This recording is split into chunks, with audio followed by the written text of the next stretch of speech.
সুপ্রিয় দর্শক, আসসালামু আলাইকুম। আশা করি আপনারা সবাই ভালো আছেন। কৃষি সমাচার ইউটিউব চ্যানেলের পক্ষ থেকে আরও একটি নতুন ভিডিওতে আপনাদের স্বাগতম জানিয়ে আজকের ভিডিও শুরু করতে যাচ্ছি।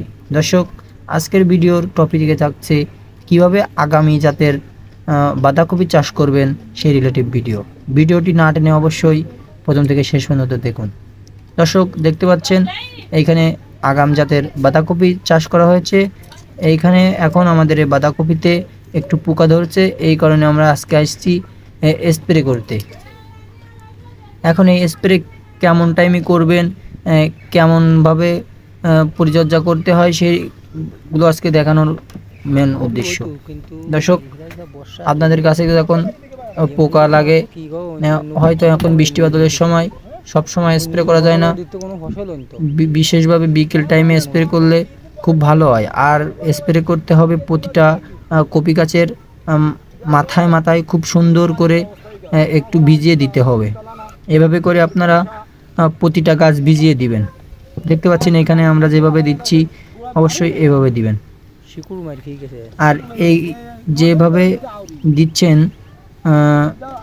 দেওয়ার পরে আপনাদের দেখতে হবে প্রায় আধা ঘন্টা রৌদ্র থাকবে এমন টাইমে, যাতে স্প্রেটি শুকিয়ে যায়।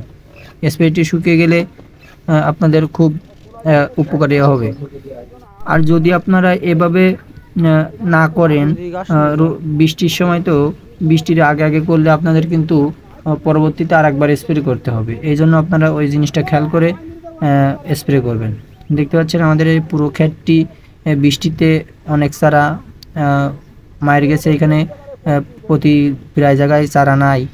আমরা ঠিক পরিচর্যা করেছিলাম, কিন্তু বৃষ্টির কারণে আমরা সঠিকভাবে পরিচর্যা করতে পারিনি।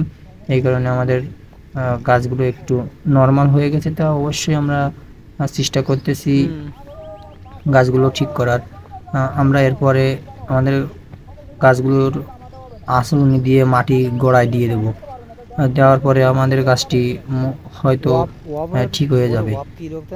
আর এই কপিগুলো এক একটা কপি প্রায় 700 গ্রাম 1 কেজি, 700 গ্রাম 1 কেজি করে ওজন হবে। এগুলোর বয়স হয়েছে মাত্র 3 সপ্তাহ, ধরেন চারা ফেলানো, গড়ে মোটো 2 মাস ঠাস বয়স হয়েছে এগুলোর। আর 1 মাস পরে দেখবেন আপনাদের আমাদের এই কপিটা বাজারজাতকরণ করা যাবে।